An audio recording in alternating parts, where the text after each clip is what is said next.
Fala aí, galera do canal Botafogo Digital, sou Carlos Albuquerque, começando por aqui com as notícias do Fogão nesse sábado nublado, né? Mudou o tempo, não dá pra dizer que chegou a refrescar, mas tá nubladinho o tempo no Rio de Janeiro.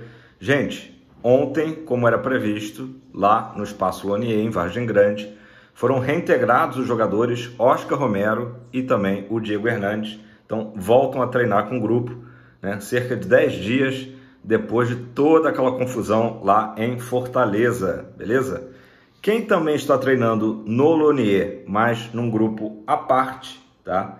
É o Matias Segovia. O Segovinha está de volta depois de um empréstimo que não chegou bem a 6 meses lá na Bélgica, no RWD Molenbeek. O Segovinha está de volta e as notícias são de que, a princípio, ele não trabalhará no grupo principal do Arthur Jorge. Mas, Carlos, Segovinha, quem sabe, né? O Arthur Jorge está fazendo aí um nome como um recuperador de talentos, de jogadores. Tem sido assim com o Bastos, próprio Lucas Alter, né? Recuperando o bom futebol aí de vários jogadores, né? Será que não seria uma oportunidade para o Segovinha ter uma nova chance? A princípio, o Botafogo olha com cuidado essa situação, porque o Segovinha está focado numa possível, eu diria que bem provável, convocação para a seleção do Paraguai. Tá? Paraguai que vai disputar as Olimpíadas no futebol, obviamente, em Paris, ao contrário do Brasil, né? Vai se aproximando aí o início das Olimpíadas, dia 26 de julho, e a gente começa a lembrar que o futebol brasileiro, bicampeão olímpico, estará de fora. Segovinha pode estar lá representando o Botafogo. Então, essa é a notícia. Quem também está de volta é o Carlos Alberto, passou uns dias lá na terra dele, lá em João Pessoa, e está de volta agora. Vamos acompanhar se ele será aproveitado. Talvez seja o nome, né, dos jogadores aí que foram para o Molenbeek, o jogador que melhor se saiu e que talvez possa ser aproveitado melhor pelo Arthur Jorge, né? Um jogador aí que teve uma boa passagem no Botafogo, né? E agora está de volta.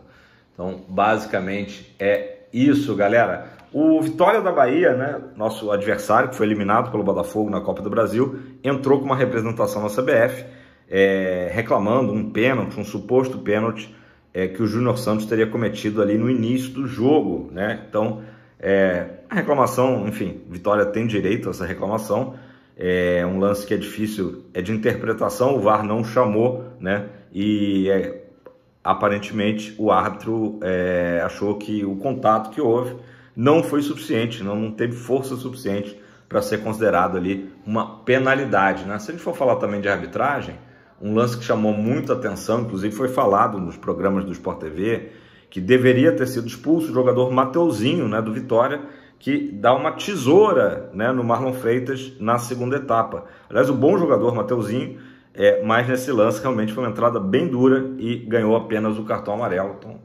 é o tal negócio, né? Eu também acho que nesse lance, falando em VAR, né, o VAR deveria ter chamado e recomendado a expulsão. Gente, vamos falar do John Textor, né? O John Textor, ele ontem divulgou uma nota oficial para os torcedores do Crystal Palace, isso porque ele está vendendo, né, 45%, a parte dele no Crystal Palace são 45%. O que isso quer dizer? É o único clube da holding, tá, que ele não tem a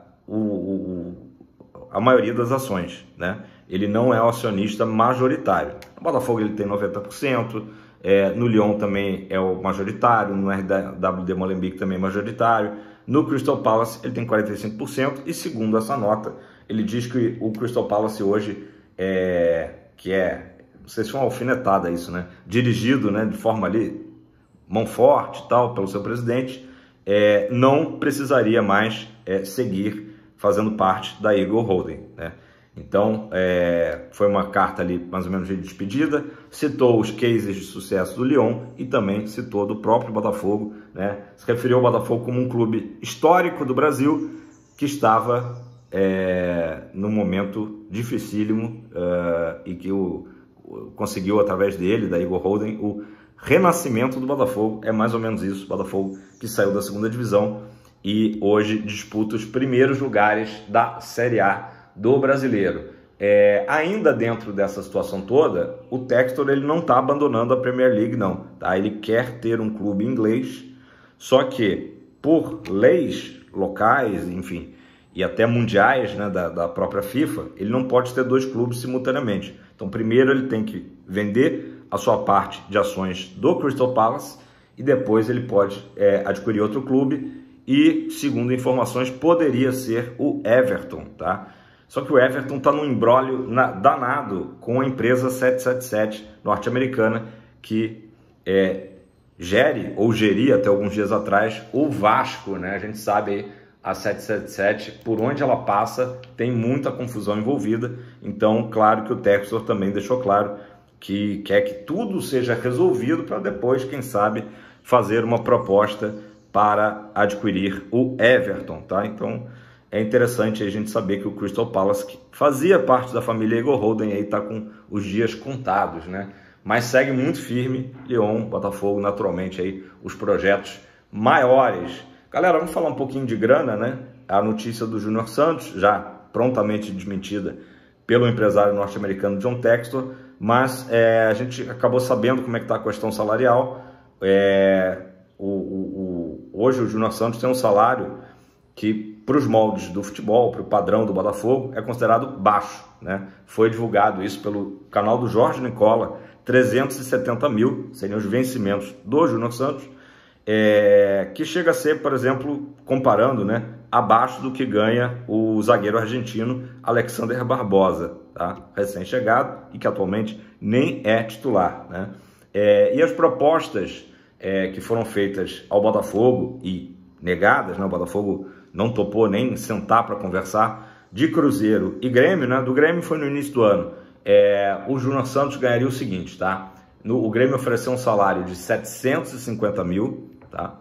E o Cruzeiro chegou a 800 mil e as propostas para o Botafogo, né, estavam na casa ali. O Tricolor Gaúcho ofereceu 15 milhões ao Botafogo e a Raposa, né, o Cruzeiro, ofereceu 28 milhões, valores realmente muito baixos de mercado para o que, né, o destaque todo que o Júnior Santos está tendo. Então, agora, essa questão salarial, obviamente o Botafogo acho que pode começar realmente a se reunir com os representantes, com o staff do jogador, para pensar numa renovação aí, aumentando aí esse salário, já que está defasado, né? Defasado.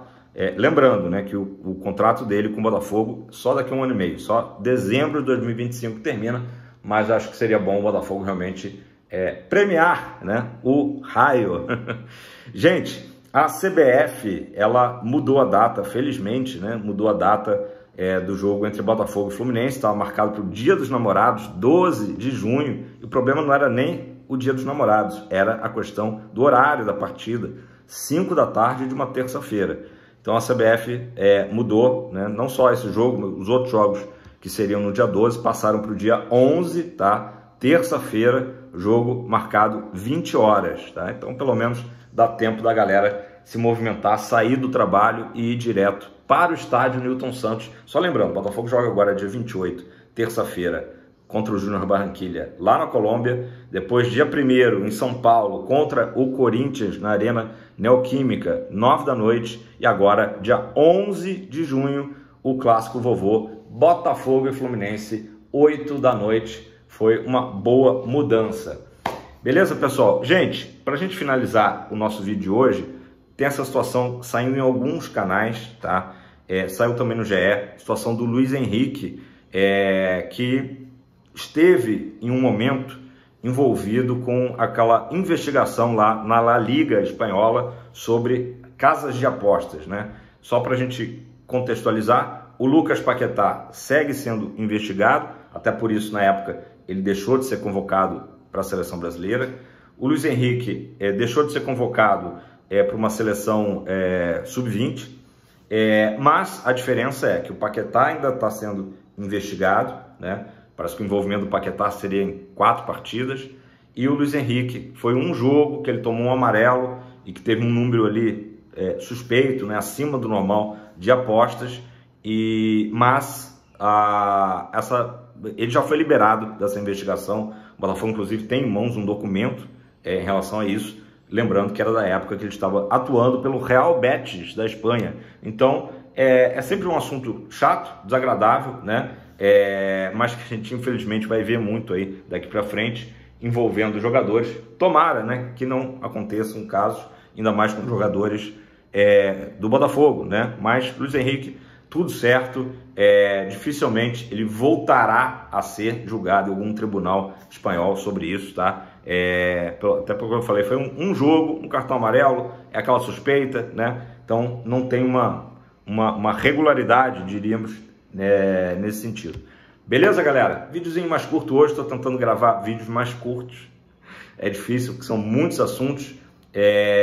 Lembrando que amanhã, 10 da manhã, Newton aberto, né, para um treino aberto do Botafogo às 10 da manhã, que serve como despedida do time antes de seguir para a Colômbia e também, o mais importante, arrecadação para as vítimas do Rio Grande do Sul. Então, tudo aquilo que eu já falei no vídeo de ontem, repito, né, que é importante. Se for levar água, não pode levar uma garrafinha assim não, solta, tem que ser o pack fechadinho, embalado.